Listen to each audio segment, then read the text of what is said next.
Καλησπέρα σας. Σας παρουσιάζουμε την αυτόνομη επαγωγική εστία ασφαλείας με διπλό μάτι, η οποία λειτουργεί ή με ένα ή με και τα δύο μάτια συγχρόνως. Είναι 3.500 W. Το ένα μάτι της είναι 1.500 W και το άλλο 2.000 W. Προσαρμόζεται και ως εντυχισμένη και ως απλά πάνω στα πάγκο σας. Είναι αφής, οι διαστάσεις της είναι 36 στο μήκος και 60 στο πλάτος της. Είναι κλάσης Α+, και να σας ενημερώσουμε ότι οι επαγωγικές εστίες είναι πολύ πιο οικονομικές, γιατί δεν χάνεται θερμοκρασία καθόλου, γιατί δουλεύει μαγνητικά. Ως προς τη λειτουργία της είναι πολύ ευκολόχρηστη και πολύ γρήγορη ως προς το μαγείρεμά της. Είναι κατάλληλη για το σπίτι σας, για το Airbnb, για το ξενοδοχείο και για τους φοιτητές. Τώρα να σας πούμε λίγα πράγματα ως προς τη χρήση της εστίας. Αυτή τη στιγμή είναι στο ρεύμα, αλλά χρειάζονται κάποια μικρά βηματάκια ώστε να αρχίσει και να λειτουργεί η εστία μας. Χρειάζεται πρώτα να πατήσουμε το power και μετά το faction. Αυτή τη στιγμή, για το λόγο του αληθές, δεν υπάρχει καμία απολύτως θερμότητα. Εξίσου και η μαγνητική, όπως είπαμε.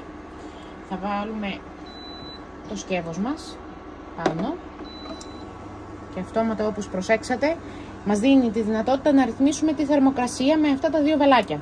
Με αυτό αυξάνουμε τη θερμοκρασία και με αυτό μειώνουμε τη θερμοκρασία. Υπάρχει μια πάρα πολύ καλή ακόμα χρήση αυτής της εστίας.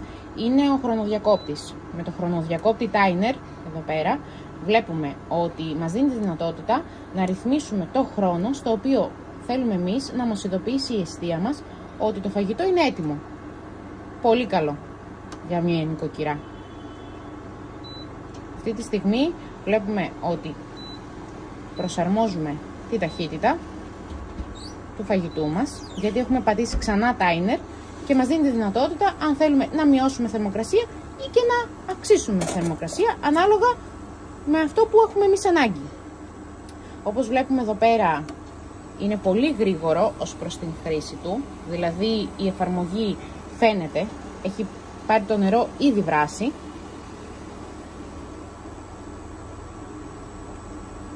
Στη θερμοκρασία και στα λεπτά όπου αναγράφονται και έχουμε ρυθμίσει εμείς ανάλογα με τα δικά μας δεδομένα. Και αυτή τη στιγμή θα σας δείξουμε πώς μπορούμε να απενεργοποιήσουμε την εστία μας. Αφαιρούμε το σκεύος από το μάτι μας και όπως βλέπετε εδώ πέρα δεν μας δίνει καμία δυνατότητα. Απενεργοποιείται αυτόματα η θερμοκρασία και ο χρονοδιακόπτης. Βάζουμε το χέρι μας πάνω και βλέπουμε ότι δεν υπάρχει καμία θερμότητα. Αυτή τη στιγμή μπορούμε να την απενεργοποιήσουμε με το απλό κουμπί του power. Η εστία μας είναι κλειστή για την επόμενη φορά που θα μαγειρέψουμε. Σας ευχαριστούμε πολύ.